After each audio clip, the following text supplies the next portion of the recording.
और मैं जब ही भी इलेक्शन जीतता हूं, जीतने के बाद असेंबली में मुझे कसम दिलाई जाती, मैं दस्तूर के नाम पे हलफ लेता हूं, कसम खाता हूं कि मैं दस्तूर की हिफाजत करूंगा।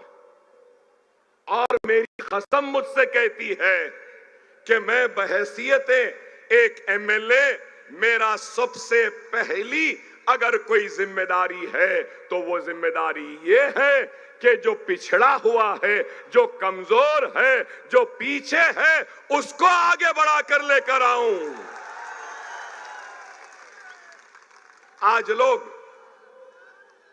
कहते हैं कि अकबर ओवैसी मुसलमान की बात कर रहा है। नहीं, मैं हिंदुस्तान की बात कर रहा हूं, भारत की बात कर रहा हूं, इंडिया की बात कर रहा हूं, मैं हिंदुस्तानी की बात कर रहा हूं, मैं भारतीय की बात कर रहा हूं, मैं इंडियन की बात कर रहा हूं, जो इंडियन मुसलमान भी है। गलत है क्या? आज अफसोस के साथ कहना पड़ता है, हम सबसे पीछे हैं, पिछड़े हुए हैं, आखिर है। अगर किसी को एतराज है तो मैं ये बात अलल ऐलान कह रहा हूं, जिस दिन हिंदुस्तान का मुसलमान आगे आ जाएगा, तालीम के मैदान में, रोजगार के मैदान में, खुशहाली के मैदान में, उसके बस्तियां तरक्की हो जाएंगी। और उसके बाद में अगर कोई पिछड़ जाएगा, कोई पीछे रह जाएगा, तो उस वक्त अकबरुद्दीन ओवैसी, वो पिछड़ेपन में वो पीछे रहने वाला अगर कोई ब्राह्मण भी होगा तो अकबरुद्दीन ओवैसी उसका हाथ थामेगा और उसको आगे लाने की कोशिश करेगा।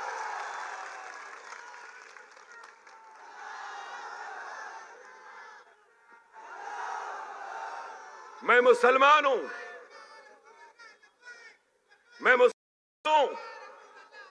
मैं मुसलमान हूं और अल्लाह मोहम्मद रसूलुल्लाह कलमा पढ़ता हूं। मैं मोहम्मद मुस्तफा सल्लल्लाहु अलैहि वसल्लम का उम्मती हूं और मुसलमान होने पर मुझे फख्र है। मुसलमान होने पर मुझे फख्र है तो हिंदुस्तानी होने पर मुझे नाज है।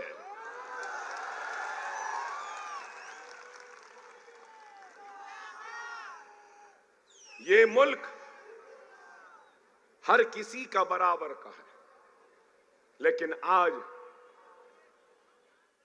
अगर हम देखते हैं, हिंदू हो, मुसलमान हो, सिख हो, ईसाई हो, सबका एक मसला है। क्या हिंदुस्तान का सबसे बड़ा मसला है तो बेरोजगारी का। क्या सही है या नहीं? दूसरा सबसे बड़ा मसला है तो महंगाई का। अनाज महंगा, चावल महंगी, आटा महंगा, दाल महंगी, तेल महंगी, अदरक महंगी, अरे हद तो ये हो गई कि तरकारी भी महंगी, हर एक चीज महंगी। गैस महंगा, पेट्रोल महंगा, डीजल महंगा।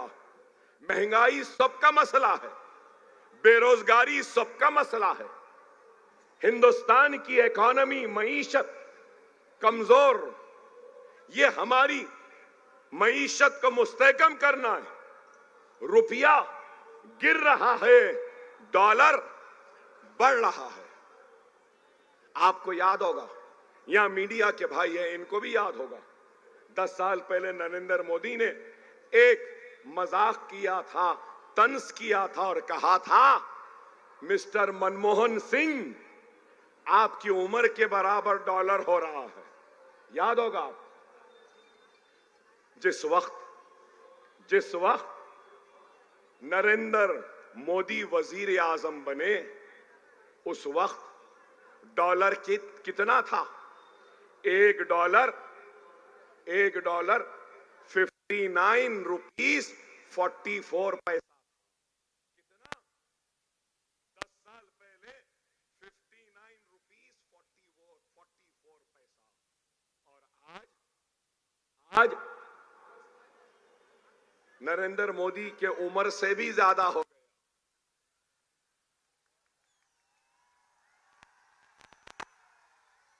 कितना हो गया?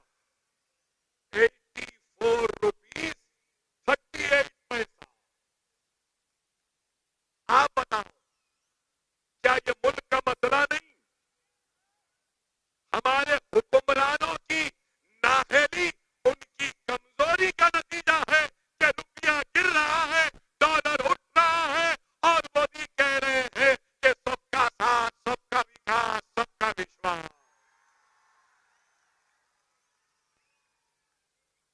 अरे आप बताओ,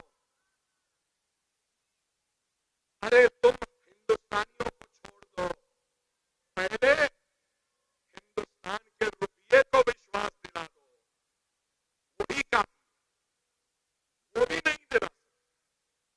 आप बताओ, क्या मेरी बात गलत है? बेघर लोगों को घर देना है, ये मसला है। कई गांव है, पानी देना ये मसला है। और मैं कहना चाहता हूं, 10 साल नरेंद्र मोदी के हुकूमत में 1,12,000, कितने? 1,12,000 किसानों ने खुदकशी की। क्या ये खुदकशी करने वाला किसान क्या हिंदुस्तानी नहीं? इनको इनकी फिक्र नहीं। आज क्या इन्होंने वादा नहीं किया? 2 करोड़ नौकरियां देंगे, 2 करोड़ के हिसाब से 10 साल में 20 करोड़ नौकरियां। क्या नौकरियां दी नौजवानों को? अरे आज अभी आते आते मैं देखा, वो एजुकेटेड, वो ग्रेजुएट नौजवान जो एम्प्लॉयमेंट बोर्ड में अपना रजिस्ट्रेशन करवाता है कि मैं एजुकेटेड हूं, तालीम याफ्ता हूं, लेकिन बेरोजगार हूं, तो उनकी तादाद कितनी हो गई? आपको सुन के हैरत होगी कि 5 करोड़ से ज्यादा नौजवानों ने अपना रजिस्ट्रेशन करवाया है और कहा है कि मैं ग्रेजुएट हूं और मेरे पास नौकरी नहीं। फिर भी मिस्टर मोदी कहते हैं कि हां, हम काम कर रहे हैं, मोदी सरकार। अरे मैं पूछना चाहता हूं और एक बात, 10 साल में 16 लाख, 10 साल में 16 लाख बड़े बड़े पैसे वाले हिंदुस्तानियों ने अपनी हिंदुस्तानी की शहरियत को छोड़ दिया और दूसरे ममालिक की शहरियत को ले लिया। यही वजीर आजम ने कहा, ना खाऊंगा ना खाने दूंगा। बोले ना,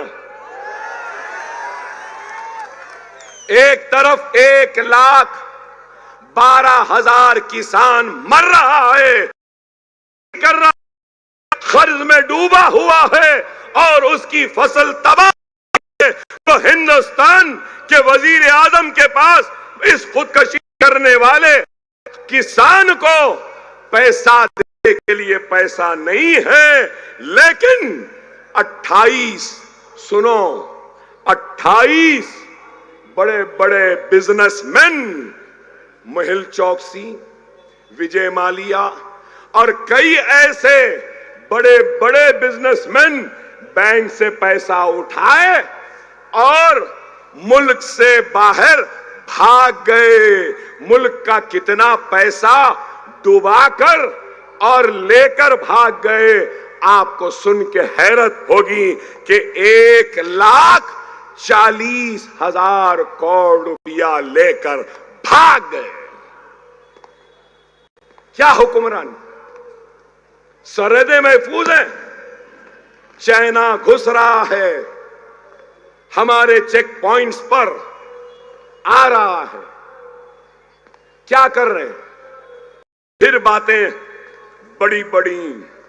चलो वुमेन सिक्योरिटी की बात करते हैं। यहां बैठी है मेरी माएं और मेरी बहनें। ये मेरा डेटा नहीं है, एनसीआरबी का है, एनसीआरबी का डेटा है। वुमेन इन सिक्योरिटी, हर साल हिंदुस्तान में 30,000 औरतों का रेप होता है। 30,000 हर रोज 82 रेप। और ये रेप रिपोर्टेड हैं, अनरिपोर्टेड कितने रेप होते हैं मालूम। अगर देख लिया जाए तो हर 15 मिनट में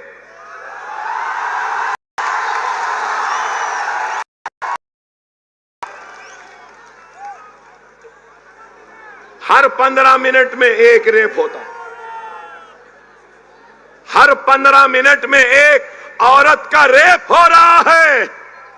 और फिर नरेंद्र मोदी, बीजेपी और कहते हैं कि हमारा मुल्क अच्छा है। हर 15 मिनट में एक रिपोर्टेड रेप। 1,12,000 किसानों ने 10 साल में खुदकुशी कर ली। और सिर्फ महाराष्ट्र में 10 साल में 20,000 किसानों ने खुदकुशी। फिर तलाक़े सलासा, फिर जेएसआर के नारे लगाओ। जो नहीं लगाया मारा गया। मुसलमान को निशाना बनाया गया। कभी दरगाहों पे हमले। आप बताइए कि कभी किताबों में से निसाब को मिटाया गया तो कभी बुलडोजर के जरिए गरीबों के घरों को गिराया गया। ये इंसाफ है। न सिर्फ ये बल्कि पुलिस की कस्टडी में जो लोग हैं जिनकी हिफाजत करना पुलिस की जिम्मेदारी है, जो जुडिशियल कस्टडी में है, पुलिस के निगरानी में है, वो दवाखाने को जाते हैं तो उनको गोलियां मार दी जाती है। क्या ये इंसाफ है? क्या ये कामयाब हुक्मरानी है? मैं पूछना चाहता हूं, सीए एनआरसी के जरिए डराने की कोशिश, अब वक्फ अमेंडमेंट बिल के जरिए डराना चाहते हैं। यूसी हम की बात करते हैं तो मुसलमानों का एनकाउंटर करते हैं, मुसलमानों का समाजी बायकॉट की बात करते हैं तो कोई मस्जिद में घुस के मारने की बात करता है। आप बताओ, क्या हिंदुस्तान का मसला वो किसानों की खुदकशी, क्या लव जिहाद, घर वापसी से कम हो जाएगी? मैं चाहता हूं महाराष्ट्र किसान जो खुदकशी कर रहा है, रामजादे या हरामजादे बोलने से क्या अपनी खुदकशी रोक देगा? मेरा जवाब दो। जो हमारी मां और बहनों का रेप कर रहे हैं, क्या जेल के नारे लगाने से रेप कम हो जाएंगे? बीफ बीफ बीफ कह के मारते हो, पीटते हो, लोचते हो। मैं उनसे पूछना चाहता हूं, खराब दिखेगा। गौ रक्षक है ना गौ रक्षक, जो गौ माता की रक्षा करते हैं, करना चाहिए। हिंदू मजहब में गौ को माता कहा जाता है और उसका कोई रक्षक है तो अच्छा है, गलत बात नहीं है, नहीं है। मगर उन गौ माता के रखवालों से, गौ रक्षकों से मेरा सवाल है। दुनिया के चौथे नंबर पर जो बीफ एक्सपोर्ट करता है उस मुल्क का नाम इंडिया है, भारत है, हिंदुस्तान है। भाई सालाना 25,000 करोड़ का बीफ इंडिया से एक्सपोर्ट होता है। गौ रक्षकों, गौ माता के रखवालों, मेरा तुमसे सवाल है, बीफ एक्सपोर्टर से इलेक्टोरल बॉन्ड मतलब बीजेपी, मोदी, योगी, अमित शाह ने इलेक्टोरल बॉन्ड में बीफ एक्सपोर्टर से करीब 500 करोड़ का चंदा लिया। गौ रक्षकों, मेरे प्यारे गौ रक्षकों, मेरे बहादुर गौ रक्षकों, बीफ है कह के मारे, बीफ है कह के तुम टोपी को गिरा दिए, बीफ है कह के दाढ़ी काटे, बीफ है कह के झाड़ को बांधकर पीट दिए। अब मैं आपसे पूछना चाहता हूं, बीफ एक्सपोर्टर से बीजेपी, मोदी, योगी, शाह ये जो पैसे लिए, अब इनके साथ आप क्या करने वाले हैं? कुछ करने वाले हैं या नहीं? सिर्फ गौ माता के नाम पे सिर्फ हमको मारेंगे, हमको पीटेंगे। अरे आपकी जिम्मेदारी है कि ये एक्सपोर्ट को रोकें। आपकी जिम्मेदारी है कि इन एक्सपोर्टर से चंदा लेने वालों के खिलाफ आप उठ जाएं। और मैं उम्मीद करता हूं, अगर गौ माता के सही रखवाले हैं, रक्षक हैं, तो ये लोग आएंगे, मेरे साथ खड़े हो जाएंगे और मोदी से और अमित शाह से, बीजेपी से लड़ेंगे। लड़िए। क्या मेरी बात गलत है? अरे यही है मेरे भाई। अब हम ये बात करते हैं तो हम भड़काऊ भाईजान हो जाते हैं। देश की खुशहाली की बात करना भड़काऊ है? देश की तरक्की की बात करना क्या भड़काऊ है? देश के किसानों की बात करना क्या भड़काऊ है? देश की मां और बहन के रेप की बात करना, उसको रोकने का मुतालबा करना क्या भड़काऊ है? देश में पानी नहीं है, पानी दो कहना क्या भड़काऊ है? देश में नौकरियां नहीं है, नौकरियां दो कह रहा हूं क्या भड़काऊ है? क्या महंगाई देश की कम करो कहना भड़काऊ है? अरे किसी में हिम्मत नहीं है बोलने की। डरते हैं कल के चाय वाले से लोग, मगर हम नहीं डरते। अरे अगर आज ये गरीब, ये अतीक सर अगर ख्वाब देख रहा है एमएलए बनने का, तो कोई गुनाह नहीं है, इसलिए कि हमारी जमहूरियत की ताकत है कि बंडी पे चाय बेचने वाला आज का वजीर आजम है। जब चाय बेचते बेचते विजारत उज़्मा के कुर्सी पर कोई जा सकता है, तो पढ़ाते पढ़ाते ये भी असेंबली में जा सकता है।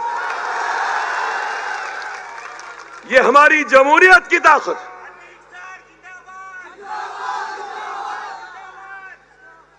और अगर मैंने अभी चाय की बात की या चाय वाले की बात की, तो भाई मुझे तो नहीं मालूम था, मुझे तो मालूम भी नहीं था कि मिस्टर मोदी चाय बनाते थे, चाय बेचते थे। मुझे नहीं मालूम था। उन्होंने खुद कहा कि मैं चाय वाला था, चाय बनाता था। उन्होंने नहीं कहा क्या? क्या उन्होंने नहीं कहा? उन्होंने खुद कहा। सिर्फ चाय की बात नहीं किया, उन्होंने ये भी कहा, मुझे याद है कि कोई लोग आते थे और बोलते थे कि कड़क चाय दो, कोई आते थे बोलते थे नरम चाय दो। ये भी उन्होंने ही कहा, मैं नहीं कहा। अरे चाय बनाना कोई गुनाह नहीं है। गुर्बत से ऊंचा उठना हर एक का हक है, और ये हमारी जमहूरियत की कामयाबी की निशानी है कि एक चाय वाला भी वजीर आजम बन सकता है। मैं एक टीचर को असेंबली बनाने का ख्वाब देख रहा हूं। मैं वजीर आजम बनने का ख्वाब नहीं देख रहा। मैं मिनिस्टर बनने का ख्वाब नहीं देख रहा हूं। मैं सिर्फ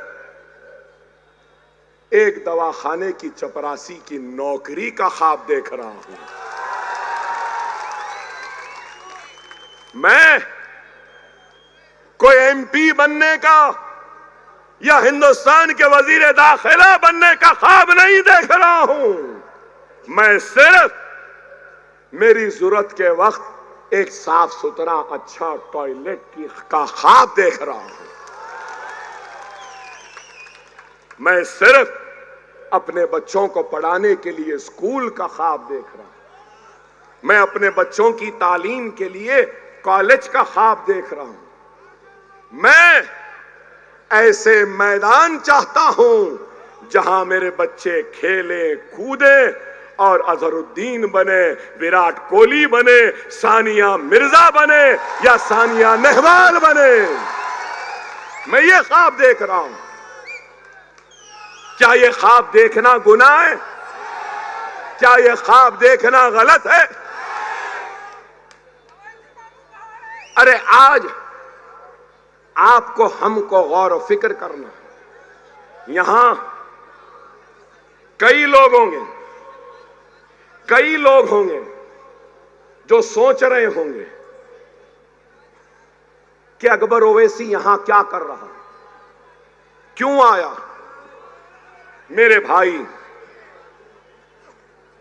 मैं आज एक इंकिशाफ कर रहा हूं, एक इंकिशाफ कर रहा हूं, और वो इंकिशाफ ये है कि मेरी जिंदगी में बहुत कम वक्त ऐसे आए जब मैं किसी को सुनना चाहता हूं, और अल्लाह ने आज मुझे वो लम्हा दिया मुझसे पहले कि अतीक को सुनने की हसरत थी, ख्वाहिश थी। अरे इस नौजवान में मैंने उस चिंगारी को देखा है, उस चिंगारी को देखा है जो आने वाले कल में बहुत बड़ी आग लगा सकती है। मैंने उस जज्बे को देखा है, उस इखलास को देखा है, उस ईमानदारी को देखा है, और उन ख्वाब को जो ये देखा है कभी अकबरुद्दीन ओवैसी ने भी देखा था। आप बोलेंगे अकबर साहब आप क्या देखे? मैं आज गोवंडी की आवाम से वोट जरूर मांगूंगा, मगर किसी की बुराई, किसी की नाकामी या किसी को बुरा बोलकर वोट नहीं मांगूंगा, नहीं मांगूंगा। मगर ये बात जरूर कहूंगा, एक 15 साल के एमएलए हैं, शायद एक 25 साल के, 25 साल के। मैं 6 मरतबा इलेक्शन जीता। चलो थोड़ी देर मेरे बारे में भी सुन लो। मैं भी मंजलिस के कभी स्टेज पे जलसों पे नहीं बैठता था। मैं भी मंजलिस का एक वर्कर था और वहीं पर बैठता था जहां पे आप हैं। अल्लाह का शुक्र, अल्लाह ने वहां से यहां पहुंचाया। और मैं 1999 में पहला इलेक्शन लड़ा, फर्स्ट। मेरी उम्र 25 साल थी और मेरे मुकाबले में, अख्तीक साहब सुनो, मेरे मुकाबले में 23 साल का एमएलए था। मेरे मुकाबले में ऐसा एमएलए था जो 23 साल से मुसलसिल जीत रहा था। मैं 25 साल का। तो लोग मुझे बोले, अरे तुम पैदा भी नहीं हुए थे जब से ये एमएलए है, तुम क्या हराओगे। आपको मैं बताना चाहता हूं, उस वक्त इंतखाब में जब मैं आया तो मेरा नारा क्या था मालूम आपको? मैंने आवाम से कहा, अगर एमएलए बन जाऊंगा तो मासूम उंगलियों के बीच में कलम थमाऊंगा और नन्हे मुन्ने खानों पे बस्ता थमाऊंगा, स्कूल बनाऊंगा, तालीम दूंगा गरीब को। मैंने वादा किया कि अगर एमएलए बन जाऊंगा तो 200 यतीम बच्चियों की शादियां करवाऊंगा। आज आपकी जो गोवंडी है ना, गोवंडी जैसी ही दिखाई देती थी जहां से मैं इलेक्शन लड़ा। गधे लौटते थे, खच्चर लौटते थे, बद जानवर लौटते थे और वहां पे खुली मोरियां, गंदगी थी। अल्हम्दुलिल्लाह पहला स्कूल बनाया तो कैसे बनाया मालूम? 25 बरस का मेरे पास भी पैसा नहीं था, तो एमएलए की जो हर महीने की तनख्वाह आती थी ना, 5 साल की तनख्वाह को जमा कर कर एक स्कूल बनाया।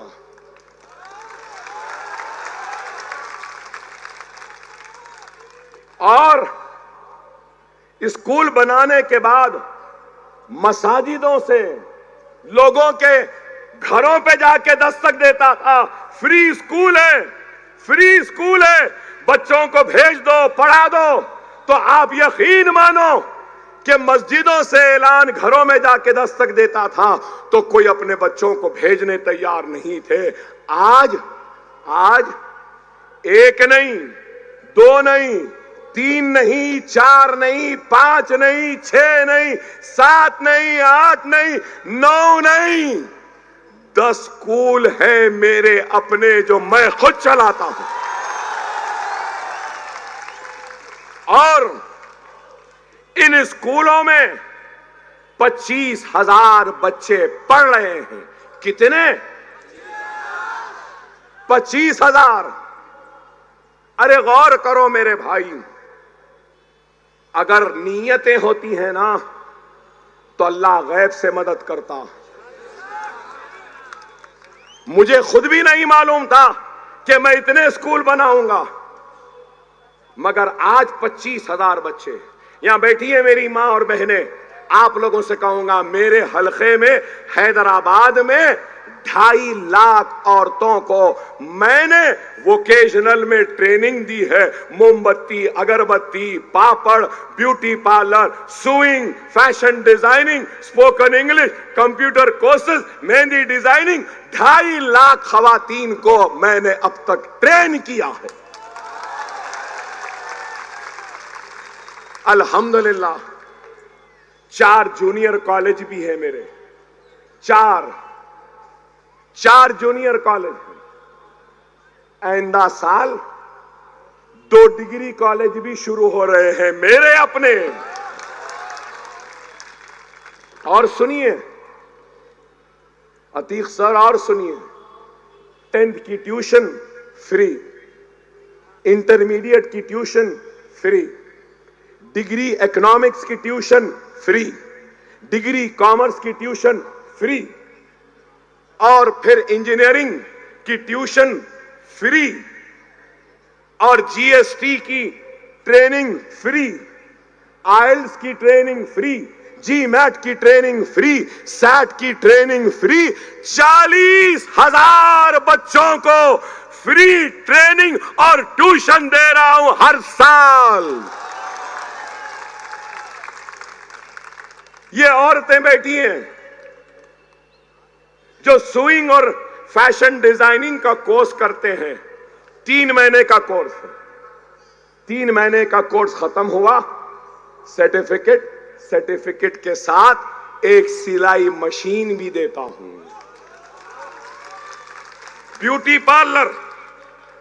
ब्यूटी पार्लर का कोर्स करे तो ब्यूटी पार्लर का किट भी देता हूं। अरे मेरे पास भी कुछ नहीं था, ये मुसलमानों की दुआएं हैं, इनका इत्तेहाद है, और आका मोहम्मद मुस्तफा सल्लल्लाहु अलैहि वसल्लम का तुफैल है कि आज ये है। अरे अल्लाह ने इतनी दौलत दी, 3 टर्म के एमएलए को भी दौलत दी, 5 टाइम के एमएलए को भी दौलत दी। अफसोस अल्लाह ने इनको हम को देने और बांटने की हिदायत नहीं दी। अतीक, अगर तुम अपने जज्बे को जिंदा रखोगे, इस चिंगारी को बुझने नहीं दोगे, तो महाराष्ट्र की हुकूमत स्कूल बनाए या ना बनाए, तुम्हारे दवाखाने के लिए मदद करे या ना करे, अकबरुद्दीन ओवैसी गोवंडी के अवाम से वादा करता है, मैं अपने तौर से करूंगा, मैं अपने तौर से करूंगा। दवाखाने में स्टाफ नहीं, इक्विपमेंट नहीं, आप होने के बाद करेंगे। आओ, मुझसे जो तावन हो सकता है मैं करूंगा।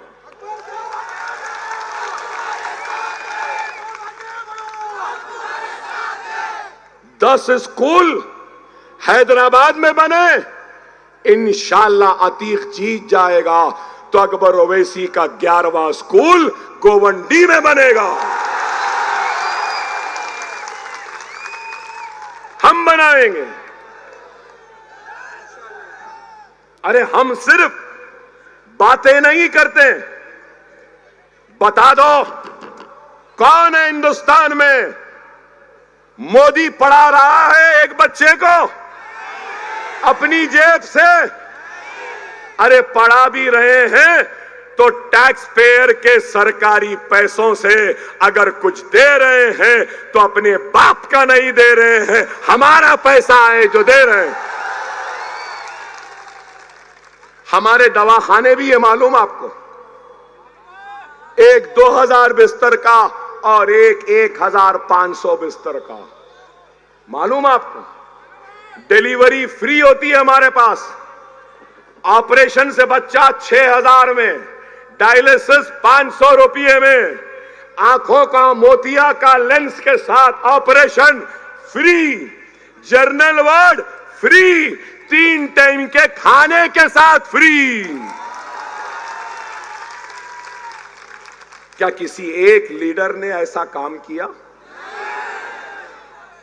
किसी ने किया? अरे हमने किया। खुदारा समझो मेरी बात को। बड़ा अफसोस हुआ जब अतीक साहब को सुना कि गोवंडी में डिग्री कॉलेज नहीं, गोवंडी में इंजीनियरिंग कॉलेज नहीं, गोवंडी में बैंक नहीं, गोवंडी में एटीएम के मशीन भी नहीं। सही है ना? एटीएम के मशीन नहीं है, डायग्नोस्टिक फैसिलिटी नहीं है, बराबर रोड नहीं, बराबर पानी नहीं, और डोनार पंपिंग यार्ड, पूरे मुंबई का कचरा यहां पे। अरे क्या 15 साल में कचरे को कम करने का, कचरे को उठाने का कुछ काम नहीं कर सकते थे?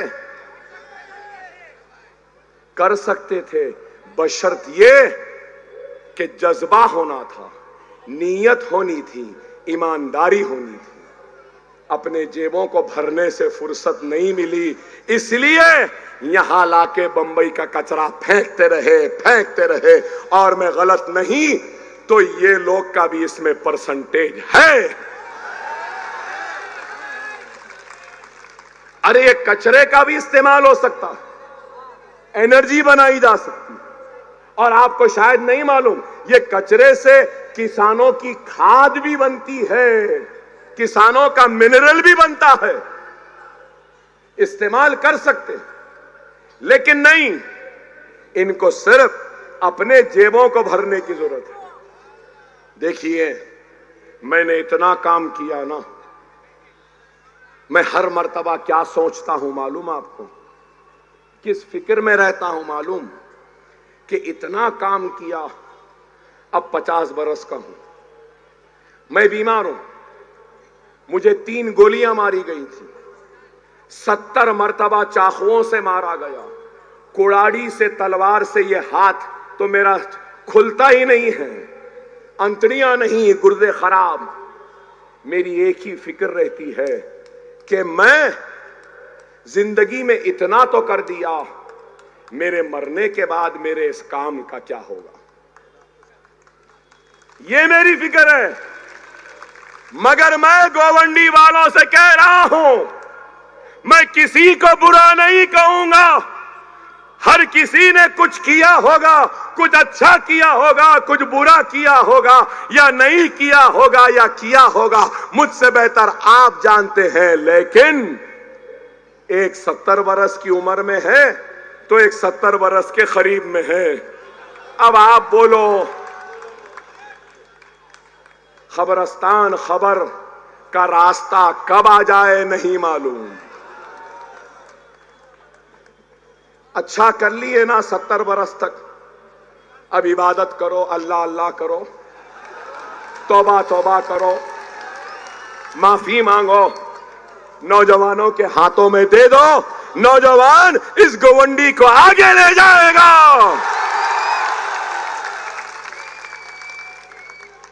मैं तो बुरा नहीं बोला ना, तनकीद नहीं करा ना, उनको कुछ नहीं बोला, ना इनको बोला ना उनको बोला, सिर्फ आपसे कह रहा हूं, क्या मेरी बात सही है या नहीं है। नौजवान आएगा तो नया जोश होगा, नया जज्बा होगा, नया जुनून होगा, काम करने की तड़प होगी और कुछ करने की ख्वाहिश होगी, गोवंडी के लिए भी और खुद के लिए भी।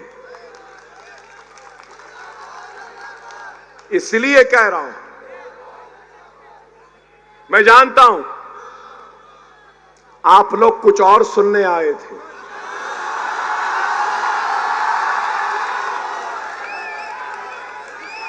मगर उस कुछ और से ये अच्छी थी या नहीं बताओ।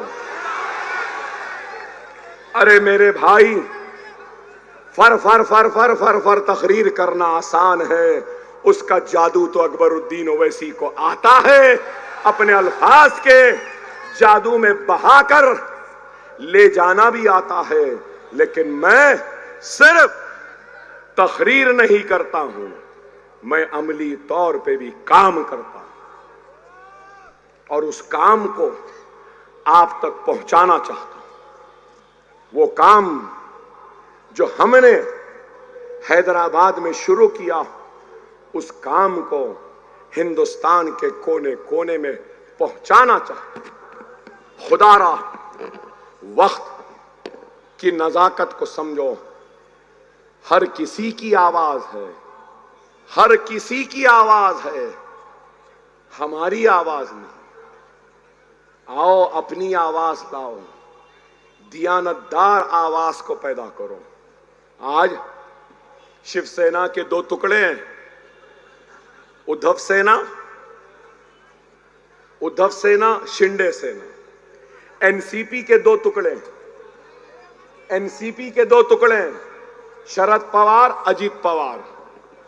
कांग्रेस है, सबकी आइडियोलॉजी होती है, सही है ना।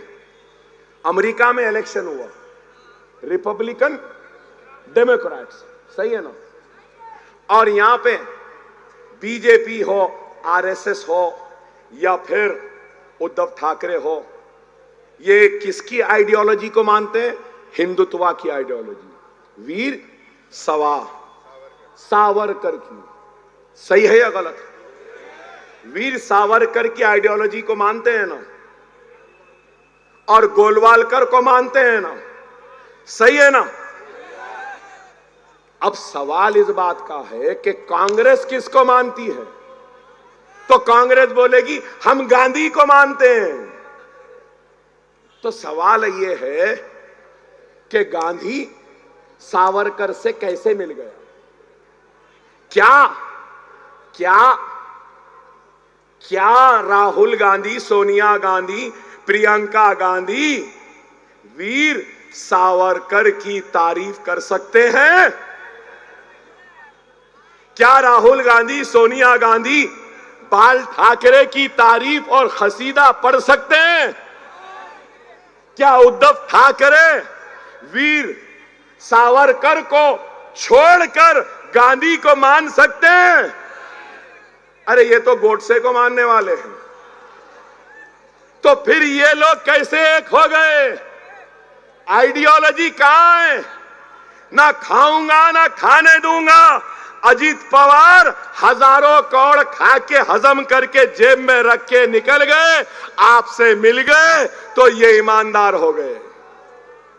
वाह, मिस्टर मोदी के पास तो एक वॉशिंग मशीन है, करप्ट लोगों को लाते हैं, उसमें डालते हैं, धो देते हैं, साफ। अरे आप बताओ, याद रख लो, अजीत दादा पवार आते हैं एक कैंडिडेट के लिए, यात्रा निकाले ना आपके पास। अरे भाई होशियार, अगर आप उनको वोट देंगे तो वो वोट आपके लेकर ले जाकर मोदी के कदमों में डाल देगा। क्या आप चाहते हैं? क्या आप मोदी को वोट देंगे? क्या आप योगी को वोट देंगे? मगर ये लोग कैसा आ रहे मालूम? ऐसा खाना नहीं, ऐसा आ रहे, दूर से। खुदारा होशियार, सब इधर उधर जा सकते हैं, हम नहीं जाएंगे। अब यहां पे ठहरे लोग, हां, समाजवादी की भी आइडियोलॉजी है, सोशलिस्ट, यादव की। तो अब लोग बोलेंगे अकबर साहब, आपने सावरकर कहा, आपने गांधी कहा, आपने सोशलिस्ट कहा, आपकी आइडियोलॉजी क्या है? मेरी आइडियोलॉजी और मेरे हीरो मोहम्मद मुस्तफा सल्लल्लाहु अलैहि वसल्लम, मेरी आइडियोलॉजी सुन्नत रसूल अल्लाह, ये है, यही है। खुदारा समझो, खुदारा समझो, कह रहा हूं, अभी 3 मिनट है, सुन लो, सुन लो, सुनने वालों सुन लो। मैं चेहरे पे दाढ़ी रखूंगा, मेरी बच्ची हिजाब करेगी, मैं मस्जिद में नमाज अदा करूंगा। फर्ज तो छोड़ो, सुन्नतों और नफिलों को भी नहीं छोड़ूंगा। मैं हिंदुस्तानी हूं और हिंदुस्तान पे एक सर पे टोपी पहनने वाले का भी उतना ही हक है जितना माथे पे तिलक लगाने वाले का है। ये मुल्क मेरा भी था, मेरा भी है। ये मुल्क किसी के बाप की जागीर नहीं है। ये मुल्क हम सब का है। और याद रखो, डरने घबराने की जरूरत नहीं है। मुझे इतने गोलियां लगे, मरा क्या? जेल में कई मर्तबा रहा, क्या खत्म हुआ? अरे मौत हयात अल्लाह के हाथ है। और अभी मैंने सुना कि हमको खरीदने की कोशिश कर रहे हैं। खुदा की कसम, जो ला इलाहा इल्लल्लाह मोहम्मद रसूलुल्लाह कलमा पढ़ता है वो तो पहले ही फरोख्त हो चुका है अल्लाह के नाम पर। और दुनिया की कोई ताकत हमको खरीद नहीं सकती। हमको मुनज़्ज़म होना है, मुत्तहिद होना है। एक जोरदार नारा लगाता हूं, मैं अकबरुद्दीन ओवैसी इस गोवंडी की आवाम की तरफ से महाराष्ट्र की हुकूमत और पुलिस से ये मुतालबा करता हूं कि आप रसूल अल्लाह की शान में गुस्ताखी करने वाले उस गुस्ताख को फौरन गिरफ्तार करे, जेल में डाले और कानूनी कार्रवाई करे। क्या आपको यह मंजूर है? नारे तकबीर।